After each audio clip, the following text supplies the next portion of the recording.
Narito na ang mga malalaking balitang Central Luzon ngayong araw.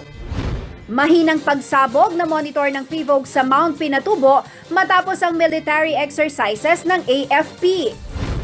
May bahay ng nawawalang aktivista na si Steve Abua na nawagan kay Vice President Robredo na huwag konsentihin ang umano'y di makatarungang counter-insurgency program ng gobyerno.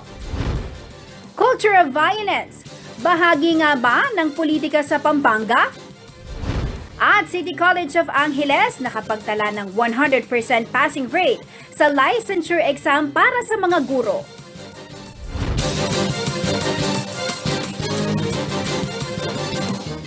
Magandang gabi ka rehiyon. Ako po si Jennifer Salenga. Oras na para sa mga may init na balitang Central Luzon. Nilinaw po ng Philippine Institute of Volcanology and Seismology o PHIVOLCS na isang phreatic eruption o steam blast ang nangyari sa Mount Pinatubo.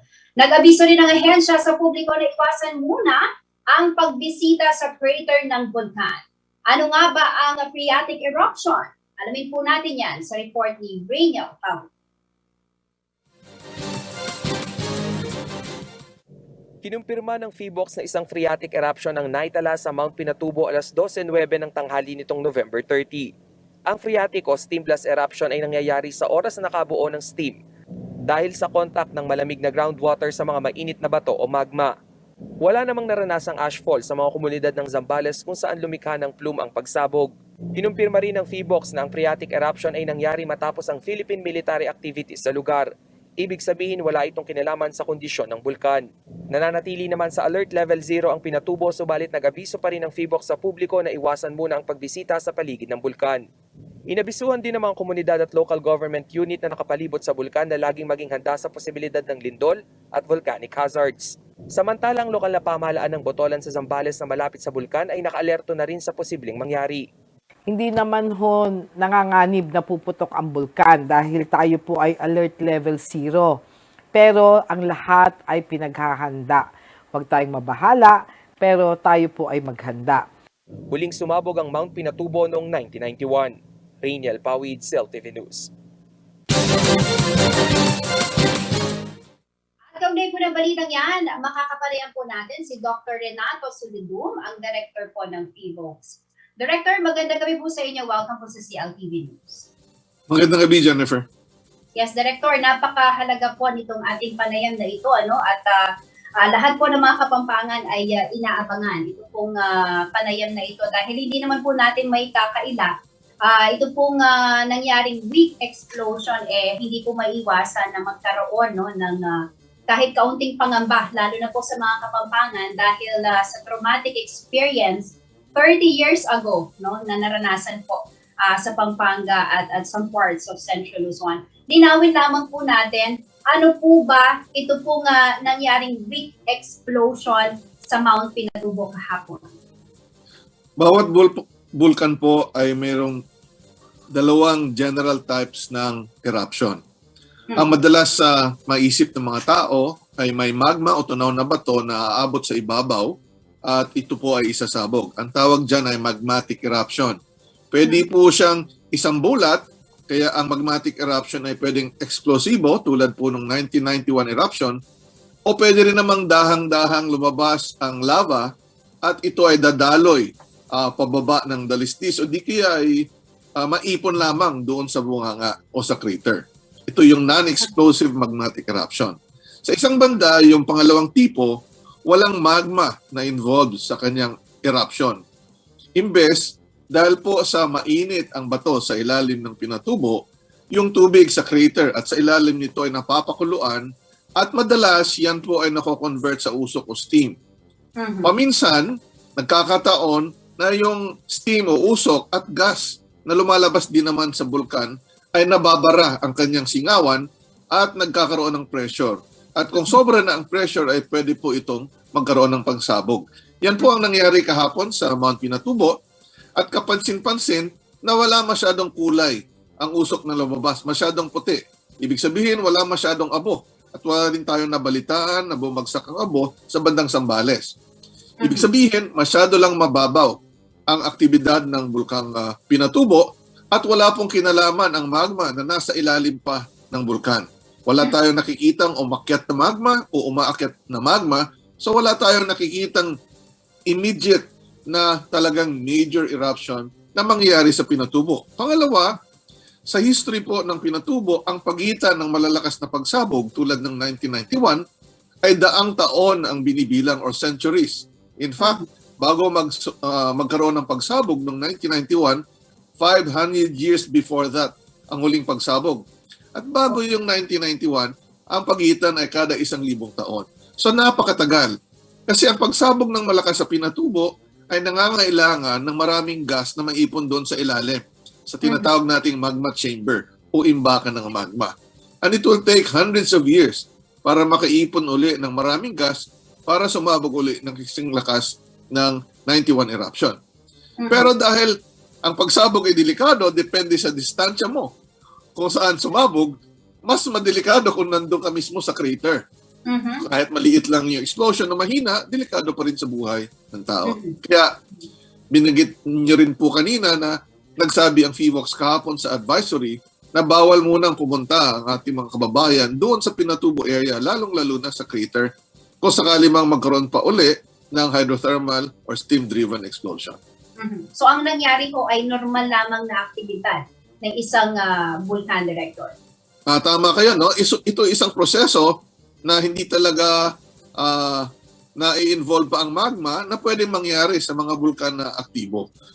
Pero hindi po ibig sabihin ay meron ng sunod-sunod na malalakas na eruption na mangyari. Wala pa po tayo nakikitang ganong sinyales at binabantayan din naman po natin ang ating makasamahan ang Pinatubo upang matingnan kung meron pang pagbabago siyang ipapakita. Alright, ipaliwanag lamang po natin, Director, sa ating pong mga manonood, ito pong proseso na ginagawa po sa pagbabantay naman ng PHIVOLCS. Kasi nga po, ito pong paglalabas ng advisory, ikinagulat din ho ng mga Kapampangan. Ang PHIVOLCS po ba, ano ang ginagawa on a regular basis? Sa mga, halimbawa po, dito sa Mount Pinatubo, at sa iba pang vulkan, active volcanoes dito po sa Pilipinas. Sa mga aktibo pong bulkan na ating binabantayan, most active volcano sa ating bansa tulad ng Mayon, Taal, Pinatubo, Canlaon, Bulusan at Hibok-Hibok sa Mindanao, meron po tayong nilalagay ng mga instrumento. Sa Pinatubo, meron tayong tinatawag na Pinatubo Volcanoes Network. Ito po ay mga panukat ng lindol. Kaya madedetect po natin ang maliliit na lindol kahit hindi nararamdaman ng mga tao. At kung sumasabog ang bulkan, malalaman natin yung time ng pagsabog kahit hindi mo makita. Pangalawa, meron din tayong tinatawag na infrasound. Ito po ay special na mga mikropono na pwedeng mag-record ng mga ugong o sound na manggagaling sa bulkan o di kaya ay minsan yung mga explosion o may mga aeroplano, makukuha po natin yon. So ang nangyari po kahapon, cloud-covered ang Pinatubo volcano. Kung matitingnan niyo, hindi yan masyadong mahalata kung sumabog at pero na-record natin from 1209 to 2013. So ganun po ka sensitibo ang ating mga instrumento. Now, dahil ground-based ang ating monitoring, kapag masyado pong maulap ang paligid ng bulkan, magre-relay lang tayo sa earthquake record saka yung infrasound record. Yun po yung ginawa natin. Pero meron din tayong pag-review sa ating IP camera na nakatutok dyan sa Pinatubo na may lumusot during that time na masyadong maputing cloud na sa tingin namin ay kulot-kulot at yun po yung naging produkto ng pagsabog. Maliban dyan, ang ating opisina ay nakikipag-ugnayan naman sa tinatawag nating Volcanic Ash Advisory Centers. Ito pong Volcanic Ash Advisory Centers ay nakakalat sa buong mundo. Ito po ay under the International Civil Aviation Organization ng UN at sila po ang naatasan na magbantay ng mga abo kung sakaling mayroong eruption para ma-warningan ang ating mga eroplano. At yan po ang partner ng PHIVOLCS kasi sila naman ay may satellite at technology na ginagamit upang manmanan kung merong ng abong inilabas saan pupunta para maiwasan ng mga eroplano. So kahapon, nag-report din sa atin ang Volcanic Ash Advisory Center sa Japan. Ito ay sa loob din ng Japan Meteorological Agency at nagkukumpirma kung merong pagsabog ang Pinatubo. Yung oras na binigay nila sa amin, wala. No? Iba yung na-interpret nila, pero meron. Batay na rin sa pagre-review nila at pagkukombine ng aming data ay confirmed na merong pagsabog sa Pinatubo. Pero yung record ng ating earthquake hindi masyadong malakas. Mahina lang kasi mostly tubig lang ang inilabas at walang masyadong materyales. Pero Director, karaniwan ho, bago po pumutok ang isang vulkan, aabot po ng ilang araw, makikita po natin, kasi po sa monitoring, makikita po natin yung activity ng isang vulkan. Hindi po posible na dahil nga po dito sa weak explosion na ito, ang kasunod po yung malakihang pagsabog na. Imposible hong mangyari yun. Tama po kayo. Itong mga mahihinang pagsabog na phreatic eruption, yan po kadalasan ay mahirap bantayan. Ibig sabihin, kahit saang bansa, mahirapang magbigay ng warning for that small explosion na steam blast. No? Pero yung magmatic eruption, yung talagang pag-akyat ng magma, yun po ay masusundan. At yung ating alert level ay nakatuon sa pagbabantay ng magmatic eruption na napakadelikado. Kaya kung alert level 0 lang ang ating alert status sa isang vulkan, ibig lang sabihin, ang mga parametrong binabantayan at nasusukat ay nasa normal na level at walang pahiwatig na merong magma na kumikilos. Pero, kahit nasa alert level 0, yung activity sa mababaw na parte ng vulkan, ang magma kasi nasa ilalim, ay may sariling proseso yon. Yun yung pagpapakulo ng tubig at yun ang pwedeng mag-trigger naman ng phreatic or steam explosion. So yun po ay pwede mangyari kahit alert level 0. Pero hindi po posible na yun lang ang mangyayari at wala ng ibang mga parametro ay susunod na yung eruption na mas malakas. Wala pong ganon. Sa Pinatubo, kung babalikan natin ang history, noong 1991, may mga lindol na ata sa paligid pero wala tayong monitoring station noon. Pero nag-report ang mga madre at mga kababayan nating AITA doon sa Zambales side, sa FIVOX, na merong pagsabog o phreatic eruption na nangyari. Pero pagkatapos nung naglagay kami ng mga instrumento, ay sunod-sunod na, daan-daan na ang bilang ng mga volcanic earthquakes. So yun po kakaiba. Ibig sabihin may magma talagang kumikilos. Dito sa Pinatubo, walang lindol bago nagkaroon ng eruption o masyadong mahihina o maliliit lang ang bilang. At pagkatapos noon ay wala ring masyadong lindol. So very minimal at normal level. So hindi po kapareho ang nangyayari kahapon versus noong 1991. So wala po dapat ikabahala ang ating mga, especially ang ating pong mga kabalen, Director. But of course, tuloy-tuloy pa rin po ang pag-monitor na gagawin po ng PHIVOLCS. Tama kayo. Batay sa pinakita ng vulkan, batay sa ating nasusukat, sa mga instrumento na in place naman sa paligid ng vulkan, wala po tayong nakikitang sinyales na kapareho ng 1991 at hindi pa kumikilos ang magma na galing sa ilalim. At kung meron man, syempre, madedetect po natin yan. At kung maalala ng ating mga kababayan, nung first quarter, ay naglabas tayo ng advisory tinas natin sa alert level 1 ng Pinatubo dahil madaming lindol ang nangyayari before. Pero by August, wala na. So talagang kung meron mang ikikilos ang vulkan, ay dapat may ipakita to na madedetect natin. Alright. Director, ito po ang advantage ng teknolohiya at ng advance, yung mga gamit, may mga panukat po tayo na nasa mga vulkan para malaman po natin yung activity ng vulkan. Ito po siguro yung advantage. But mensahe po siguro ninyo, Director, sa ating pong mga kabalen, sa ating pong mga manonood, kapag nakakatanggap po ba sila ng mga ganitong informasyon, paano po ba dapat ito tanggapin? Well, for the Kapampangans and some parts of Central Luzon na nakaranas po ng trahedya, 3 dekada na ang nakakaraan. Paano po ba ninyo ipapaliwanag sa kanila kapag nakakatanggap po sila ng ganitong uri ng informasyon? Unang-una, ang atin pong ginagawa, kapag may nangyayari sa isang vulkan, nagpapalabas ang FIVOX ng advisory o di kaya ay bulletin para mabanggit ano ba ang nangyari, ano pa ang posibleng mangyari at anong gagawin. So ang ating advice po ay maghintay din sa abiso ng opisina kung kailangang may gawin tayo, mag-react kaagad ay magsasabi po tayo. Pero gusto ko pong banggitin din na kailangan din naman, at ito po ay ang kagandahan ngayon, na masyado nang aware ang mga tao, lalong-lalo na dyan sa Central Luzon, na konting kibot lang ng isang bulkan ay gusto nyo nang malaman ang mga nangyayari at anong ibig sabihin. Yan po ay napaka-importante.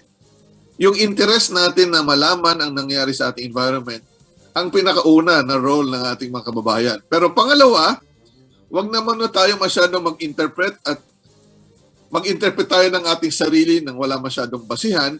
Maghihintay po tayo sa guidance ng mga ahensya ng gobyerno and of course ng lokal na pamahalaan upang hindi naman tayo unnecessarily ay magpanik o di kaya ay may gawin na kakaiba. And rest assured nga po na patuloy naman po tayong nagbabantay. In fact, para lang mabigyan kayo ng danger, yung risgo na naharap ng ating mga kasama, ay kakakaakyat lang din ng ating team ng DOST FIVOX dyan sa crater ng Pinatubo. 2 weeks ago, I think. Para masukat ang mga elemento dyan sa tubig sa lawa ng Pinatubo at maglagay pa tayo ng mga instrumento para mas automated ang ating panukat ng mga chemistry ng tubig.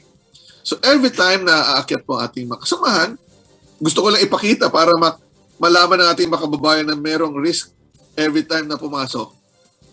Minsan, nagkakataon na may lindol na malakas noong April 2019, no? Matatandaan nyo, may mga lindol dyan. Nagkaka-landslide sa loob ng crater. Isa rin pong risk yan. Mahulugan ng bato kung kayo nandoon at lumindol at manginginig ang bundok. At ito na nga ay mabuti na lang at wala naman sila doon kahapon, nauna na yung survey. But pinapakita namin na meron kaming ginagawang pagbantay sa bulkan ninyo at kami naman po ay gumagamit ng makabagong teknolohiya plus experience. Ako rin naman po ay nandiyan nung sumabog ng matindi ang Pinatubo 30 years ago. At importante na mabantayan itong mabuti, pero makita rin natin ang ating makababayan na kahit may panganib, ay may solusyon. Gawin lang natin ang tama. Para ang ating buhay at kinabubuhay, yung livelihood, ay mas maging ligtas. Kasi every time na merong mangyayari dyan sa Pinatubo, may jitters na pwedeng maramdaman ng ating business sector. So, wala pong dapat ikabahala so far base sa ating mga pagbabasa ng mga parametro. But nonetheless, patuloy po tayong magbabantay at magbibigay ng abiso kung sakaling may pagbabago sa kondisyon ng bulkan. Alright, maraming salamat po sa napakalinaw na paliwanag, Director Renato Sulubong, Director po ng FIVOX. Thank you, sir, at mag-iingat po kayo. Maraming salamat din. Sa pagbabalik ng CLTV News, may bahay ng nawawala aktivista na si Steve Agua, nanawagan kay Vice President Robredo na kumakonsintigin ang umano'y di makatarungang counter-insurgency program ng gobyerno. At Mabalacat City na lampasan na ang target vaccination coverage. Herd immunity, abot kamay na raw. Natiling nakatutok para sa iba pang mga nangungunang balita ngayong araw.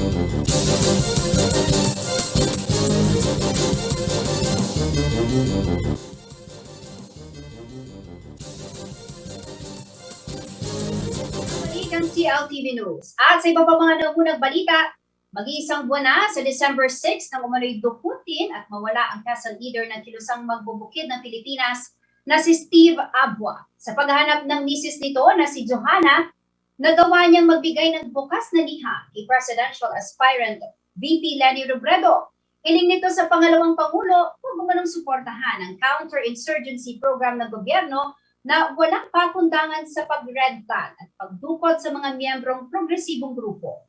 Narito po ang report.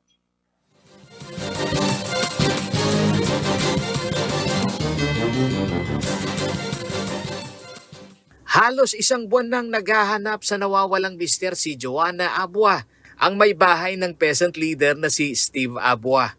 Di umano'y dinukot at nawala noong November 6 si Steve Abua sa bayan ng Lubao, Pampanga habang nasa biyahe patungong Bataan. Duda si Joanna na mga tauhan ng militar ang dumukot sa kanyang asawa. Sa bukas na liham nito kay Presidential Aspirant Vice President Leni Robredo, hiling ni Joanna na huwag suportahan ng ikalawang Pangulo ang kontrobersyal na National Task Force to End Local Communist Armed Conflict o NTF-ELCAC. Ito ang anti-insurgency program ng Administrasyong Duterte. Inilahad ni Joanna sa liham ang hinaharap nilang pagsubok ng mga pamilya na may kaparehas na sitwasyon na dinampot at pinaparatangan na miyembro ng New People's Army. At sa liham umano niya na ito ay gustong ipabatid ni Joanna na wag umano sanang iurong ni VP Leni ang nauna nitong posisyon laban sa counter-insurgency program ng gobyerno na hindi naging parehas o makatarungan sa mga aktivista. Ang pinaka-open po at vocal na hindi, kumbaga nagbigay ng paninindigan niya regarding po sa yung ginagawa po sa mga aktivista, din po sa NTF-ELCAC. Siya po yung may malinaw. Kaya po nung nag-announce po siya recently na hindi na po siya, kumbaga parang sa akin po, ang pakiwari ko po doon, parang sinusuportahan niya po yung NTF-ELCAC. Parang parang iniisip ko po na sino na ba yung, kumbaga, yung pwedeng sa lahat ng mga kandidato, sino na lang ba yung tututol dun sa ganong klase ng program. Sa pag-usad ng investigasyon ng mga otoridad sa pagkawala ni Steve Abua, ayon kay Joanna, mas lalong nagiging matibay ang hinala nito na nasa kustodiya si Steve ng pamahalaan, na gaya ng pagpapakilala ng mga dumukot dito na tumawag sa kanyang telepono. Parang mas nalito pa nga po ako kasi nung nakausap po namin yung regional director, parang sabi niya, they're investigating it. And nambanggit siya ng lugar, Bicol daw. Tapos parang sabi niya, parang we've investigated and we're not, parang hindi mo na nila i-disclose because it's still under investigation. Tapos parang nabanggit niya, this has something to do somewhere in Bicol. Parang, sir, nalito talaga ako dun eh. Samantala, ayon kay Attorney Jasmine Regino, Director 4 ng Commission on Human Rights Central Office, posible umanong maghain ng writ of habeas corpus ang pamilya Abua sa korte, lalo na kung malaki ang ebidensyang pinanghahawakan na nasa kamay nga ng pamahalaan ng nawawalang mister. Ang habeas corpus provided yan ng Rule 102 ng ating revised rules of court. So ito ay, how do you say this? A petitioner is filing this because may issue on illegal confinement at saka unlawful imprisonment. So dapat, kung ang mga issue ito talagang prominente.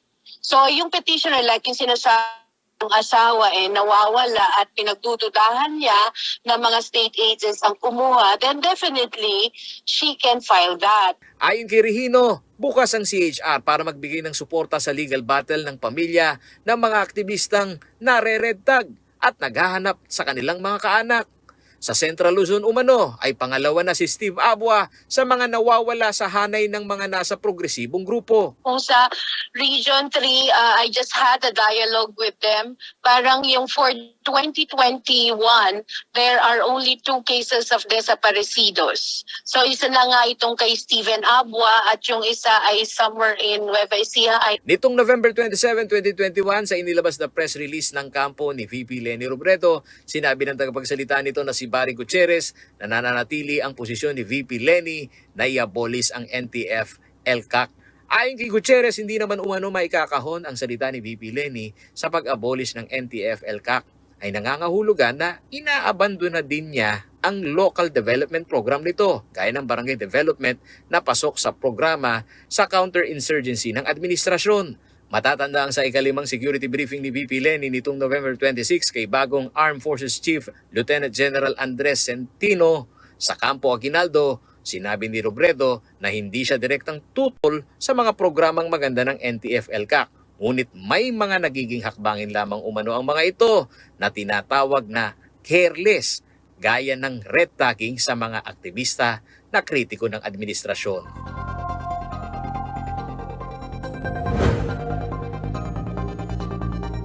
Paolo G. Santos, CLTV News.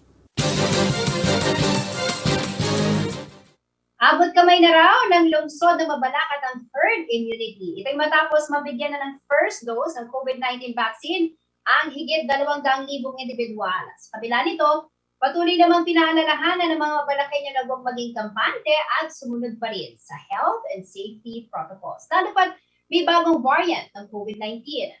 Narito po ang detalye ng balitang yan. Nalampasan na ng Mabalacat City ang 198,001 target population sa kanilang COVID-19 immunization program. Ito ay inihayag ni Mabalacat City COVID-19 Response Integrated System o CRISR Dr. Jose Antonio Rivera. Si Rivera ang naging kinatawan ng syudad sa pagpupulong ng IATF National Task Force sa Central Luzon para sa bayanihan bakunahan.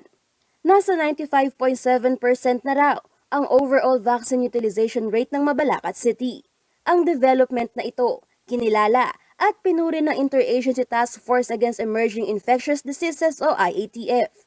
Ayon kay Dr. Rivera, doble kayod raw sila sa vaccination process, kaya naman abot kamay na ng syudad ang herd immunity. Batay sa comprehensive report na ipinresenta ng Provincial Vaccination Operations Center o PVOC, higit 204,000 na residente na ng Mabalacat ang tumanggap ng first dose habang lampas 184,000 na ang may second dose as of November 25, 2021. Ipinapakita rin sa datos ng PVOC na nasa 105% na ang utilization rate para sa first dose habang 86.6% naman ang second dose. Sa kabuuan, nakapag-administer na ng higit 388,000 doses ang Mabalacat sa kanilang COVID-19 vaccination drive na siyang pinakamataas sa buong lalawigan ng Pampanga. Ayon kay Mabalacat City Mayor Chris Garbo, ang lahat ng ito ay resulta ng malawakang vaccination drive na ipinatupad sa syudad. Taos-puso ring nagpapasalamat ang alkalde sa lahat ng sangay ng gobyerno, mga medical frontline workers mula pampubliko at pribadong sektor, maging sa mga corporate partners na naging katuwang daw ng city government upang mapatamasa ang mas maginhawang pandemic situation sa syudad. Kasabay nito ang bilin ng alkalde na patuloy pa ring mag-ingat dahil hindi pa tapos ang pandemya. Lalo na ngayon, may natuklasang mas nakahahawang variant ang South African Health Authorities na tinatawag ng World Health Organization na Omicron variant. Angelica Cara, CLTV News. Sa pagbabalik ng CLTV News, kilalanin ang kandidatong si Dr. Alan Policarpio, rural aspirant ng Florida Blanca. Bangkong malapad sa Sasmuan, idineklarang critical habitat at ecotourism area ng DENR. Pagbabantay sa wetlands, higit na kahihinigin. Manatiling nakatutok at magbabalik sa CLTV News.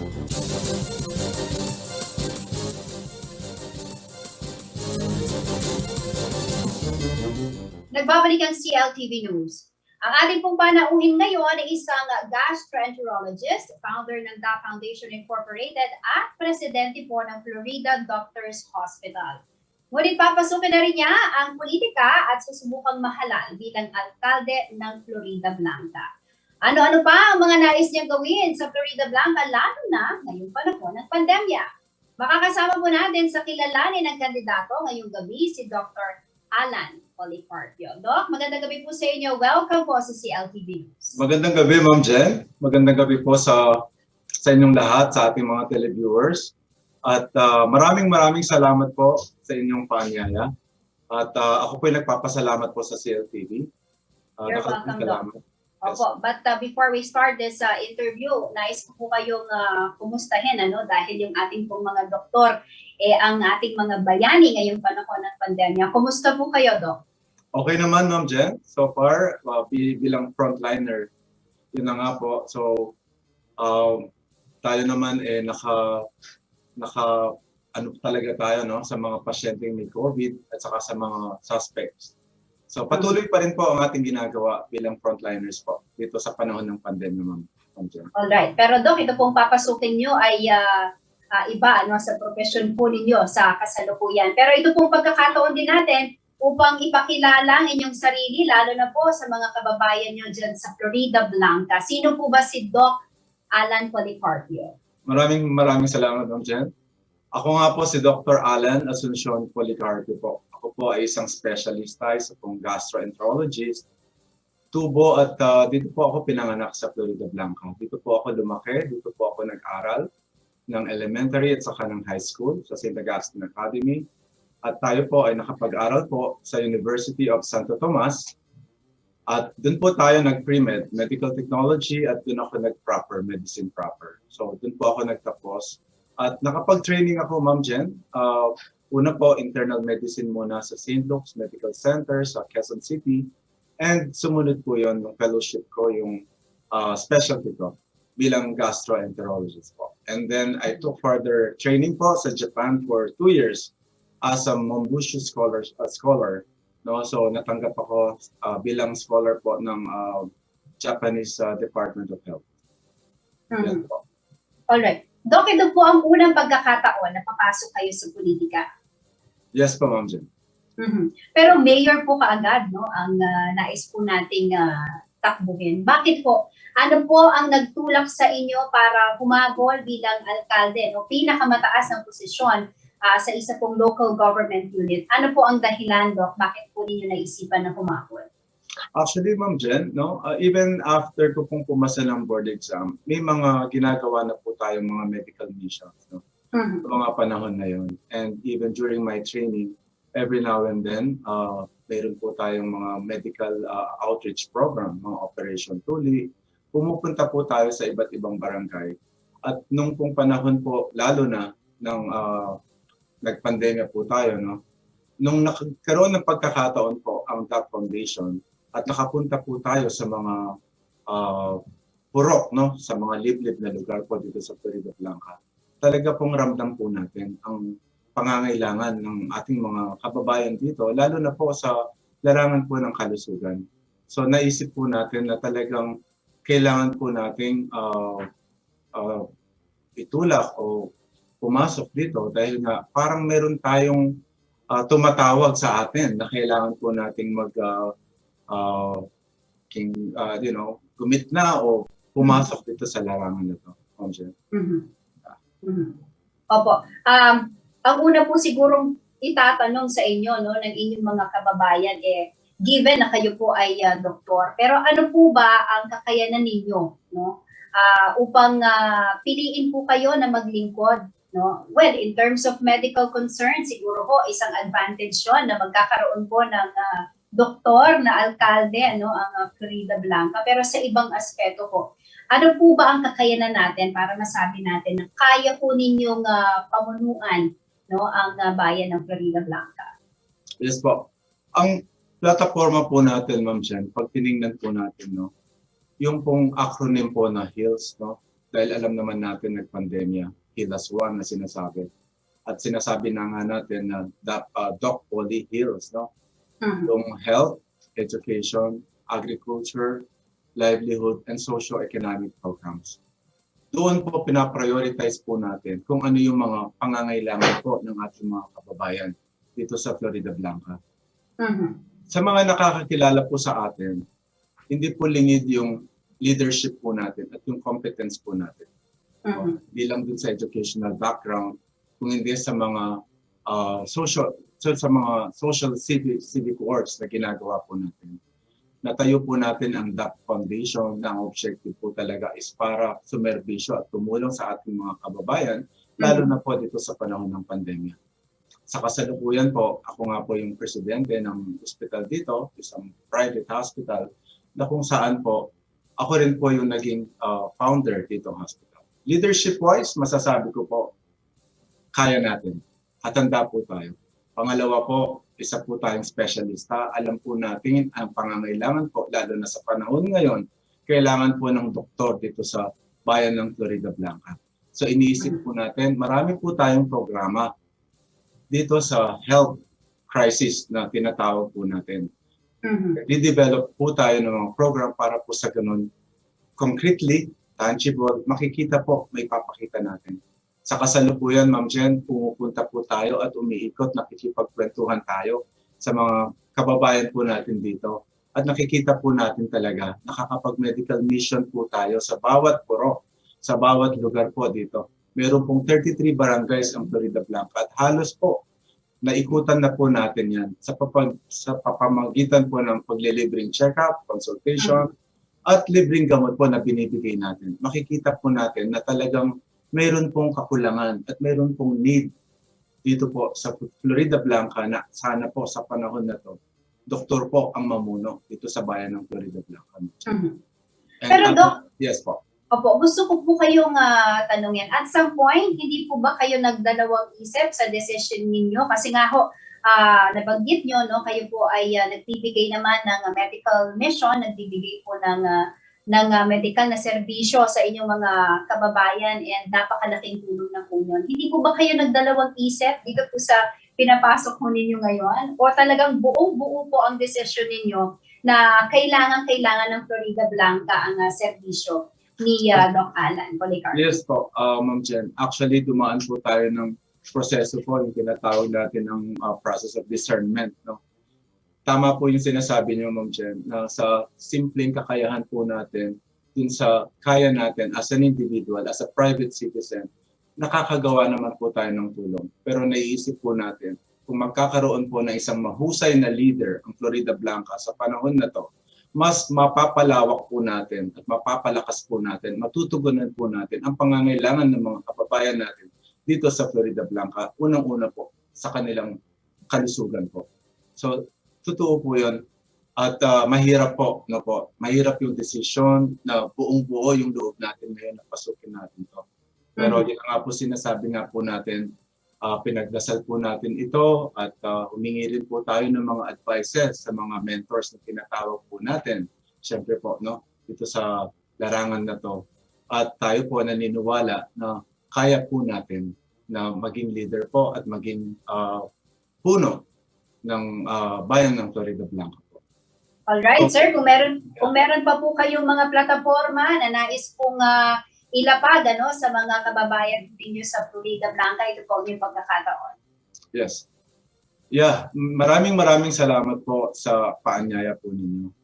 Ang ating programa po para sa ating bayan ng Florida Blanca, konkreto po ito, tangible, doable, at magagawa po natin sa ating leadership. Unang-una po ang ating kalusugan. Alam naman po natin, lalo na mayroon na namang bagong variant, yung Omicron, pagkatapos ng Delta, sinisiguro ko po sa inyo na matutugunan po natin yan at kayang-kaya po yan. Pangalawa po yung edukasyon na sinasabi ko. Dahil ako galing po sa humble beginnings, gusto kong ma-inspire ang mga kabataan na sana lahat sila makapagtapos ng pag-aaral at tutulungan po natin ang mga kabataan para maisulong po natin yung mga pangarap nila na matapos sila sa pag-aaral. Ang agrikultura po, malaking programa po natin yan dahil alam natin ang Florida Blanca ay isang agricultural town. Susuportahan po natin ang ating mga farmers. At ang livelihood, importante po dahil alam natin may crisis po, may crisis sa employment, sa trabaho. Marami pong nawalan ng trabaho ngayong panahon ng pandemya. Sisiguraduhin po natin na marami po tayong magagawa ng mga trabaho, makakapag-invite po tayo ng mga investors, at sa ganun din po, tutulong po para sa ikakaangat po ng ekonomiya ng Florida Blanca. Meron po tayong plano sa economic development ng Florida Blanca maliban po doon. Plus yung socio-economic programs na. So wala pong maiiwan, lahat po. Sama-sama po tayo para uunlad po lahat ng mga tao. Ayan, sa mga kababayan ho ninyo sa Florida Blanca, narinig na ho natin ang plataforma de gobyerno ni Dr. Alan Policarpio. Nasa inyong kamay na po kung bibigyan nyo siya ng pagkakataon na pamunuan ang bayan po ng Florida Blanca. Anyway, maraming salamat po, Doc, sa inyong pong oras at good luck po sa inyo. Maraming salamat, Ma'am Jen. Sinasabi ko nga sa mga kababayan natin sa Florida Blanca, pamagbayo at pag-asa ang kailangan natin dito sa Florida Blanca. Thank you po. Maraming salamat po, Ma'am Jen. Ayun, Dr. Alan Policarpio, mayoral aspirant sa bayan po ng Florida Blanca, Pampanga. Samantala, sa ibang balita, higit na paigtingin na raw ng pamahalaan ang pagbabantay sa bangkong malapad coastal wetland na matatagpuan sa bayan ng Sasmuan, Pampanga. Idineklara na kasi itong critical habitat at ecotourism area upang lalong protektahan ang higit 4 ektaryang wetlands. Narito po ang detalye ng balitang yan. Idineklara bilang Critical Habitat Ecotourism Area ang 405 na ektaryang bangkong malapad coastal wetland sa bayan ng Sasmuan, Pampanga. Ito'y upang palakasin ng hakbang ng gobyerno para sa rehabilitasyon ng Manila Bay, proteksyon sa mga mangrove at coastal ecosystem sa lugar, kabilang na ang mga migratory birds na madalas sa lugar. Sa Department of Environment and Natural Resources o DENR Administrative Order No. 2021-36 na inisyu ni Environment Secretary Roy Cimatu, nakasaad na ang naturang coastal wetland ay formal na tatawagin bilang Sasmuan Bangkong Malapad Critical Habitat and Ecotourism Area na pamamahalaan ng DENR Pampanga at local government ng Sasmuan. Ayon kay Paquito Moreno Jr., Executive Director ng DENR Central Luzon, ang nasabing administrative order ay magsisilbing legal framework upang protektahan ng Sasmuan Bangkong Malapad Critical Habitat and Ecotourism Area. Kabilang dito ang mangrove forest at mudflats na mahahalagang ecosystem na matatagpuan sa mahigit 3,000 ektaryang Sasmuan Coastal Wetland, isang wetland of international importance at kinonfer nitong Pebrero bilang pang-8 sa Ramsar site sa bansa at kauna-unahan sa Central Luzon. Dahil sa deklarasyong ito, mahigpit daw ang isasagawang monitoring at enforcement ng batas pangkalikasan upang mapigilan at matigil ang mga mapapinsalang aktibidad sa bangkong malapad. Batay sa atas, ipinagbabawal ang pagtatapon ng basura na mapanganib sa mga wildlife, squatting o pag-okupa sa alinmang bahagi ng critical habitat, pagsusunog, logging, quarrying, mineral exploration at illegal na pangingisda at fish ponds at pagtatapon ng mga hazardous waste sa loob ng bangkong malapad. Hinihikayat din ni Moreno ang publiko na i-report sa DENR ang sino man nalalabag sa batas upang matigil ang pagkasira ng kalikasan at mapanatili ang mga likas na yaman ng bangkong malapad. Angelica Cara, CLTV News. Sa pagbabalik ng CLTV News, culture of violence, bahagi nga ba ng politika sa Pampanga? At City College of Angeles nakapagtala ng 100% passing rate sa licensure exam para sa mga guro. Manatiling nakatutok at magbabalik ng CLTV News.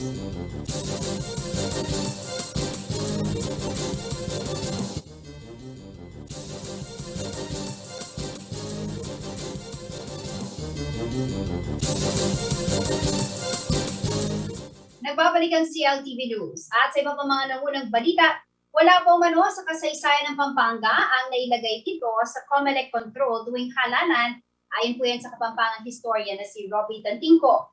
Anya, ang nagiging takbo, mainit na politika sa kasaysayan ng halalan sa Pampanga ay hindi lamang sa pamilya o angkan ng mga political dynasty, kundi sa presensya na rin ng mga hukbo noong araw na nagiging aktibo sa pagsuporta sa minamanok na politiko. Narito po ang report. Matapos ang brutal na pagpaslang sa kandidatong konsihal ng bayan ng San Simon, Pampanga na si Rogelio Cap John Salvador Jr. at dalawa pa nitong kasama nitong November 27, muling sumariwa kay Rubina Simbulan ang pagkakapaslang sa kanyang asawa na si ABC President Sunny Simbulan noong 2016. Naging kandidato noon si Councilor Simbulan sa pagkaalkalde ng bayan. Anya, hanggang ngayon ay nananatiling case unclosed ang pagpaslang sa kanyang mister, 9 na buwan matapos ang eleksyon.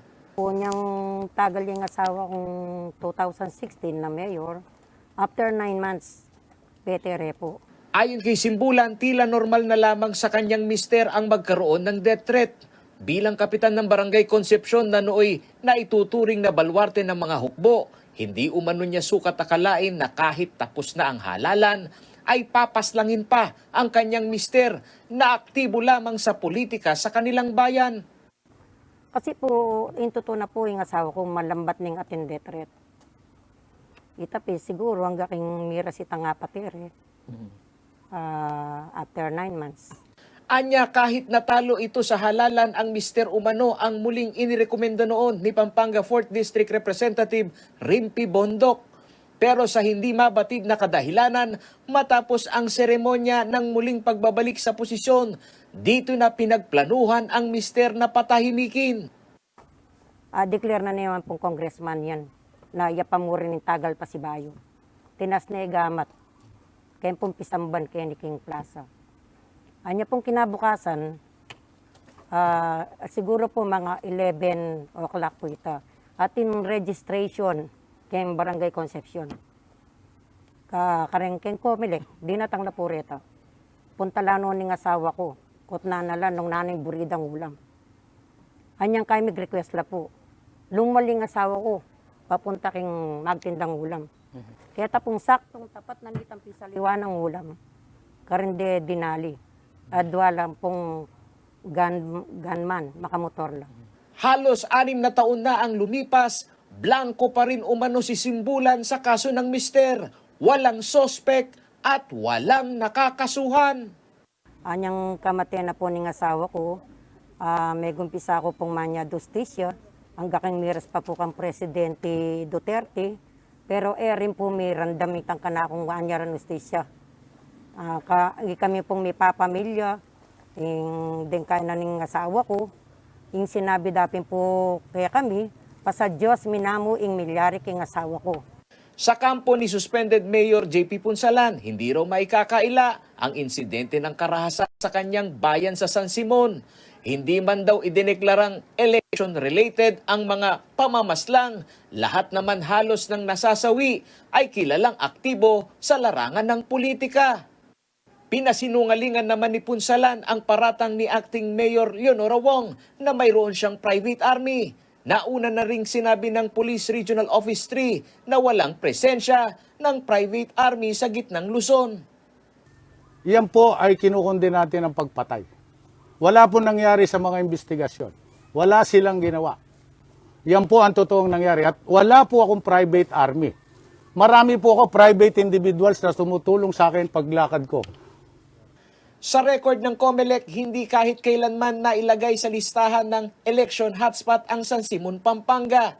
Paliwanag ng Kapampangan historian na si Roby Tantingco, bagamat hindi pa nailagay sa COMELEC control ang anumang bayan sa lalawigan, madalas namang humihingi ng simpatya at suporta sa mga armadong grupo ang iba't ibang politiko. Karaniwan daw ito sa mga bayan ng Arayat, San Luis at San Simon. NPA-infested area yan.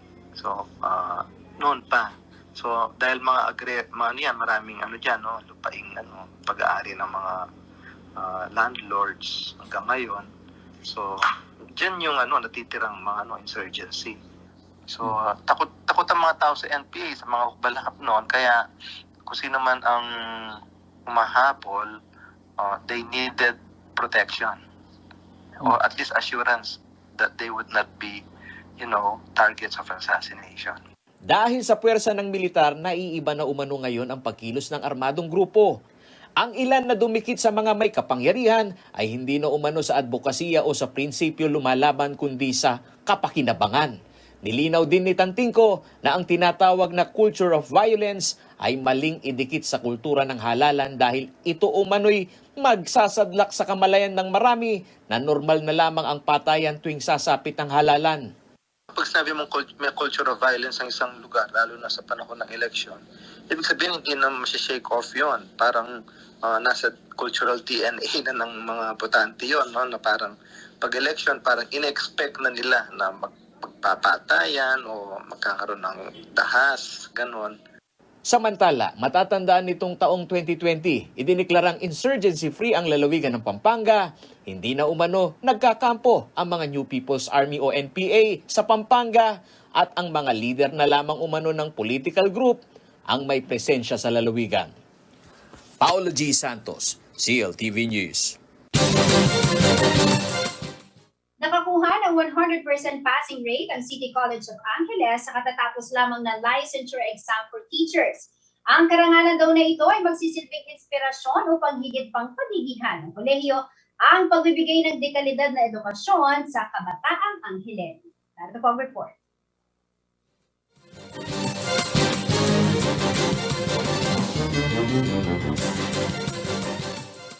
Nakapagtala ng 100% passing rate ang City College of Angeles sa ginanap na licensure examination for teacher secondary level na ginanap itong Setyembre. Lahat ng 37 scholars ng syudad na nag-take ng exam ay lisensyadong professional teachers na. Ayon kay CCA President Dr. Frankie Villanueva, ito ay higit na mataas sa national passing rate na 57.76%. Dagdag pa niya, ang magandang balitang ito ay malaking karangalan sa institusyon at sa syudad. Dahil dito, mas magiging porsigido para sila magtrabaho ng mas maigi sa paghahatid ng world-class education sa kanilang mga mag-aaral.